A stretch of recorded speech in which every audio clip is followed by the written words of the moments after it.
दोस्तों, हमारे धर्म ग्रंथों में काल चक्र यानी समय चक्र को 4 भागों में बांटा गया है।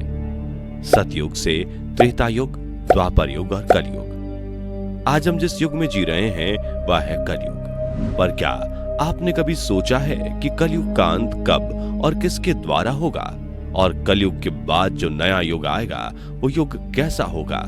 दोस्तों, हमारी आज की इस वीडियो में आपको कलयुग और उसके बाद आने वाले युग के बारे में काफी कुछ जानने को मिलेगा।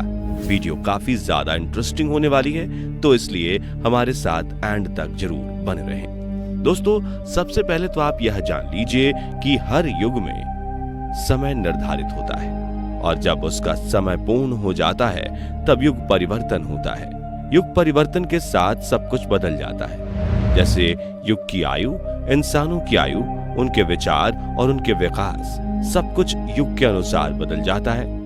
पुराणों के अनुसार जिस युग में सबसे ज्यादा पाप होता है वह युग सबसे छोटा होता है। सतयुग में धरती पर पाप की मात्रा 0% थी। इस युग में धर्म के 4 स्तंभ तप, सत्य, शुद्धि और दया मौजूद थे। इसलिए चारों युगों में सतयुग की आयु सबसे ज्यादा थी। इस युग में मनुष्य की आयु 10,000 वर्ष से 1 लाख वर्ष तक थी, और उनकी लंबाई 40 से 45 फीट थी। इस युग में भगवान विष्णु ने मत्स्य, वाराह, नरसिंह और कूर्म जैसे अमानवीय अवतार लिए थे। यहाँ आपकी जानकारी के लिए बता दें, पुराणों में सतयुग की काल अवधि यानी उसकी आयु 17,28,000 साल बताई गई है, जबकि त्रेता की काल अवधि 12,96,000 वर्ष, द्वापर युग की काल अवधि 8,64,000 वर्ष, और अब जो चल रहा है यानी कलयुग की अवधि 4,32,000 साल बताई गई है, जो कि सबसे कम है। अब यहाँ एक सवाल जो शायद आपके दिमाग में भी आ रहा होगा कि आखिर चारों युगों में कलयुग का समय सबसे कम क्यों है? तो दोस्तों, अगर आपने ध्यान दिया होगा तो इसका जवाब मैंने आपको पहले ही दे दिया है। जिस युग में पाप की मात्रा सबसे ज्यादा होती है वह युग सबसे छोटा होता है। और अगर बात अपने कलयुग की करें तो यह बात तो आप अच्छी तरह से जानते हैं कि कलयुग में पाप की मात्रा कितनी ज्यादा है। वर्तमान समय में आए दिन भाई भाई में, बाप बेटे में जमीन के छोटे से टुकड़े को लेकर लड़ाइयां होती दिखाई देती हैं। लोगों की काम वासना इतनी बढ़ गई है कि आज 1 साल की बच्ची भी सुरक्षित नहीं है। आए दिन स्त्रियों का अपहरण हो रहा है, उन्हें समाज में लज्जित किया जा रहा है। पुरुष अपने पत्नी के प्रति समर्पित नहीं है, पत्नी अपने पति के प्रति समर्पित नहीं है। समाज में बड़े छोटे का लिहाज नहीं है। शिष्य गुरु के चरण छूने की बजाय उनके कंधे पर हाथ रखकर चल रहा है। मनुष्य के अंदर काम, क्रोध, लोभ, मोह, द्वेष, छल, कपट जैसी भावनाएं चरम पर हैं। ये कलयुग की माया है, और इसीलिए कलयुग की समय अवधि को ईश्वर ने सबसे कम रखा है। इस युग में पाप की मात्रा बढ़कर 75% हो गई है, और इस युग में धर्म का केवल एक स्तंभ दया बचा है, जो इस युग के अंत तक समाप्त हो जाएगा। वहीं अगर बात त्रेता युग की करें तो इस युग में जहां पाप था तो वहीं पुण्य भी था। जहां एक तरफ त्रेता युग में रावण ने माता सीता का हरण किया और उन्हें जबरदस्ती अपने साथ लंका ले गया, तो वहीं दूसरी तरफ इसी त्रेता युग में छोटे बड़ों को सम्मान देते थे। आप इसे राम, लक्ष्मण, भरत, शत्रुघ्न के उदाहरण से समझ सकते हैं।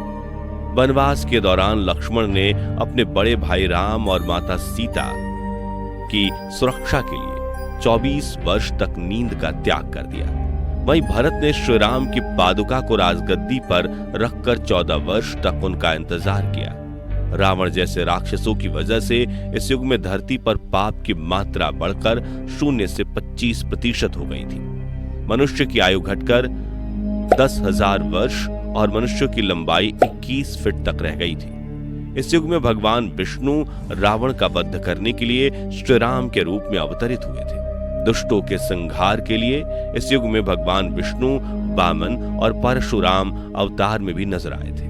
दोस्तों, त्रेता के बाद आता है द्वापर युग, जिसमें एक भाई यानी कंस अपनी बहन देवकी और जीजा वासुदेव को कारावास में डाल देता है। और इसी कारावास में भगवान विष्णु श्री कृष्ण के रूप में अवतरित होते हैं। दोस्तों, यही वो युग था जहां संपत्ति के लिए भाई भाई की जान का दुश्मन हो गया, एक स्त्री को भरे दरबार में अपमानित किया गया था। इतिहास का सबसे बड़ा युद्ध महाभारत का युद्ध भी इसी युग में हुआ था, जिसमें भगवान विष्णु के अवतार श्री कृष्ण ने धर्म की स्थापना के लिए पांडवों का साथ दिया था। हालांकि इस युग में पाप को देखते हुए इसमें मनुष्य की आयु घटकर 1000 वर्ष और मनुष्य की लंबाई घटकर 10 से 11 फीट रह गई थी।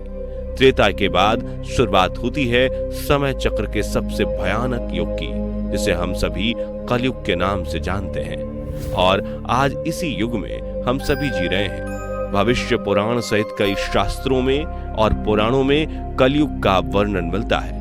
कलयुग यानी कि एक ऐसा युग जिसमें मनुष्य जाति का मन असंतोष से भरा होगा, सभी मानसिक रूप से दुखी होंगे। मनुष्य का व्यवहार सृष्टि के नियमों के विरुद्ध होता जाएगा।